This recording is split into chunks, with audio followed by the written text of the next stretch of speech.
Tokyo, Fiona Landers, a social worker, leaves the Sayaki house after looking after Emma Williams, who has dementia. Emma is Matthew's mom, and Matthew is an American businessman living there with his wife, Jennifer. The house has a dark past. Takeo Saki, its former owner, did something terrible to his wife Kayako and son Toshio because of Kayako's feelings for a man named Peter Kirk. Kayako's death created a vengeful spirit known as the Ju-on curse. She came back using her long black hair in a terrifying way against Takeo, making him the curse's first victim. The curse is stuck in the house, and anyone going in is in big trouble. Some face immediate consequences. Others are haunted by Kayako and Toshio until they meet a grim fate. The curse can even stick to a person, turning them into a carrier of misfortune. Fiona, connected to the Sayaki house through her care for Emma, gets caught up in the curse. The story reveals Kayako and Toshio's spooky presence, making everything creepy. As things go on, Matthew and Jennifer's presence in the house makes it even scarier. The Ju-on curse, always seeking revenge, casts a shadow over everyone. The supernatural events get worse, showing how the curse won't let go and the scary things happening in the Tokyo Sayaki house. Unlike the Japanese Ju-on series, in this version, only those who enter a cursed place get affected. Here, it's more straightforward. If you step into the wrong place, you're in trouble. In the Ju-on series, the curse is like a contagious virus. If you touch someone affected, you become affected too. It can even influence people, making them do terrible things, and that creates a new curse in a different place. It might sound confusing, but at its core, the curse is all about revenge. The curse won't stop. It keeps spreading and affecting anyone it touches. The whole thing is like a never-ending cycle. Fiona, having likely encountered Kayako and Toshio's spirits in the house, just wants to get out of there and go back to America. She calls Yoko to take over and plans to leave the keys with Alex. Back at the care center, Fiona senses Kayako watching her as the curtains move, reminiscent of Seiki's encounter with his wife's spirit in Ju-on. Losing connection with Yoko, Fiona briefly faces Kayako, foreshadowing the curse's persistence. After Fiona, Yoko arrives but falls victim to Kayako.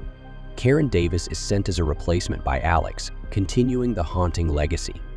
Fiona returns to her home in Cross River, Pennsylvania, to her husband Sam and daughter Melinda. In the opening credits, we learn about the curse born, when someone dies in intense rage. It lingers where they died, uncontrollable once unleashed. Encounter it, and it never lets go. Fast forward to 2006, Detective Muldoon is our focus. Her husband passed away 3 months ago, and she moved with her son Burke to Cross River. Burke, scared on his first school day, seeks comfort. Muldoon advises closing eyes and counting to 5. Mr. Potato Head is back, bringing creepy vibes. Detective Goodman, Muldoon's experienced partner, joins her to investigate a mysterious death at 44 Rayburn Drive, where the Landers' spooky story happened. Goodman hints at a past case at this address, but he keeps the details under wraps. Curious Muldoon takes a 2006-style approach. She Googles it using Mozilla Firefox. Her search uncovers the grim truth. The Landers family met a tragic end at 44 Rayburn Drive in 2004. The number 44 is significant, pointing to 10 Fours, a short film and a true prequel to the Ju-on series. As Muldoon digs deeper, the link between today and the cursed past becomes clear. The familiar address suggests a repeating evil that never fades. The choice of browser and the way Muldoon gets info nods to 2006 tech. Muldoon and Goodman's partnership unfolds in a world of supernatural mysteries. Goodman's prior connection to 44 Rayburn Drive adds mystery, pushing Muldoon and us to uncover hidden details. According to Takashi Shimizu, the article refers to Fiona Landers and her family. Fiona became affected upon entering the Sayaki house, leading to tragedy for her and her family. Detective Muldoon, driven by the curse's connection to 44 Rayburn Drive, encounters Faith Matheson, played by horror legend Lin Shaye. Faith, clearly affected, has lost fingers on her left hand. In the unkempt house resembling the Sayaki residence, Muldoon discovers Faith's husband, William Matheson. The disarray signals the curse's grip on the location. Speaking with Detective Goodman, Muldoon learns Fiona Landers did something terrible to her daughter Melinda, with Sam later taking his own life, echoing Takeo Saki's actions. This act creates a new curse akin to other tragic events in The Grudge. Goodman, wise enough to avoid the house, remains unscathed. However, Muldoon becomes haunted by the Landers family ghosts. Their partnership brings heart to the movie, a rarity in grudge films. A deleted scene shows a more wholesome interaction, adding depth to their connection. In 2004, the movie introduces Peter and Nina Spencer, a married couple facing the unfolding horror. The intricate web of curses and personal tragedies intensifies, creating a chilling atmosphere tied to the cursed house. The Spencers discover their unborn child might have a health issue. They work as real estate agents for the Landers house, aiming to get a signature. Peter goes in but ends up affected. The Spencer story with the looming health issue could have been the main focus instead of Detective Muldoon. In the shower, a ghostly hand appears in Peter's hair, similar to spooky shower scenes in The Grudge and Ju-on. Ghosts observing showers seems to be their eerie routine. Returning to the Landers house, Peter encounters the already affected Melinda, echoing a similar eerie moment in Ju-on. The curse? Meanwhile, Muldoon unravels connections between tragic events tied to the cursed house. In a bathroom moment, Fiona Landers briefly forces Muldoon's head underwater, intensifying supernatural horror.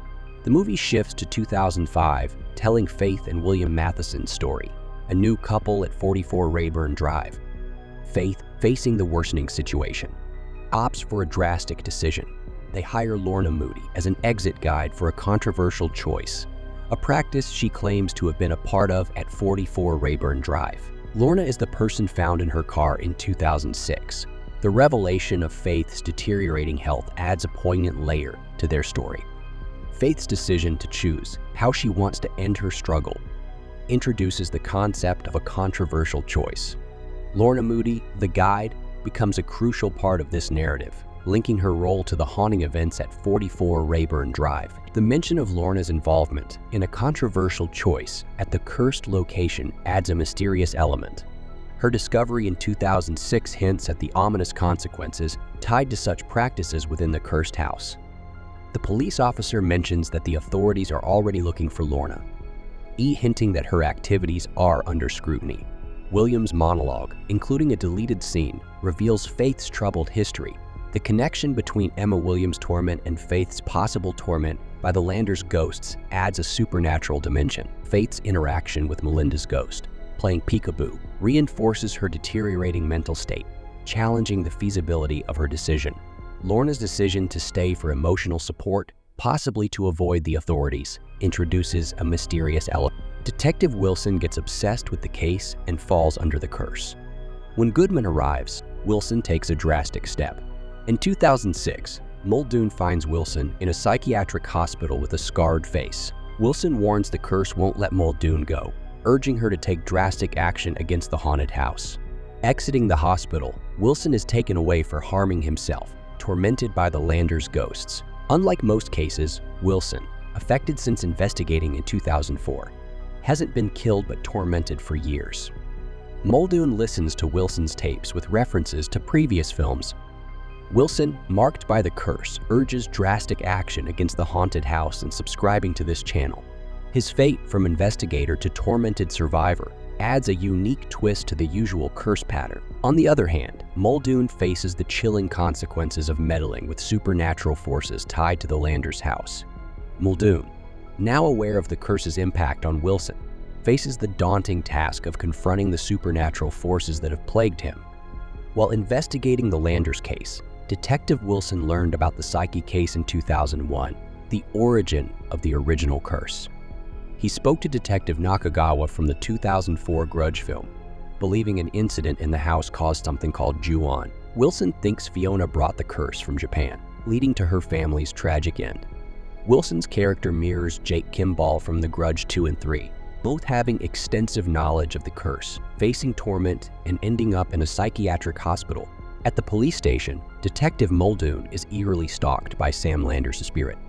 When she shares this, she seems as if she's losing her grip, reminiscent of Wilson's struggles in 2004. Meanwhile, Peter Spencer, still in the Landers house with Melinda, receives a heartfelt call from his wife Nina, expressing love for their unborn child. Fiona appears behind the window, and as Peter searches for Melinda, he discovers the horrifying sound of her struggle, paralleling the Psyche house's real estate agent. In a deleted scene, Peter finds Melinda drawing unsettling images in her room, then lured to the attic to discover Fiona and Melinda's tragic end. In 2005, Lorna Moody witnesses the haunting presence of Fiona Landers over Faith Matheson, mirroring scenes with Kayako. William reveals the abnormality of the house, expressing a unique perspective on the curse. He sees the connection between the living and the dead as a way to stay connected with Faith. Lorna discovers William's tragic end and Faith's drastic end. Distraught, she crashes, encountering the ghost of Sam Landers. In 2006, Muldoon finds the authorities taking over the Lorna Moody and Matheson cases. Faith, tormented by Melinda's ghost, makes a final decision. The haunting events escalate. Detective Muldoon experiences eerie occurrences, possibly linked to the vengeful spirits. A reference to the dead wanting to go into the light hints at the trapped soul's desire for release. Smoking again, Muldoon, suspecting Sam Landers in her home, checks on Burke and contacts Goodman, revealing her own descent into the curse. Deciding to confront the curse, she brings Burke along to take action against the Landers house. As she prepares, Fiona Landers appears, revealing the events creating the new curse. Fiona, influenced, causes a tragedy resembling Takeo Saki's act. Sam Landers discovers the grim scene, leading to a confrontation where Fiona causes his fall. In the movie's intense climax, Fiona Landers' actions align with Melinda's drawings, culminating in Fiona's desperate act.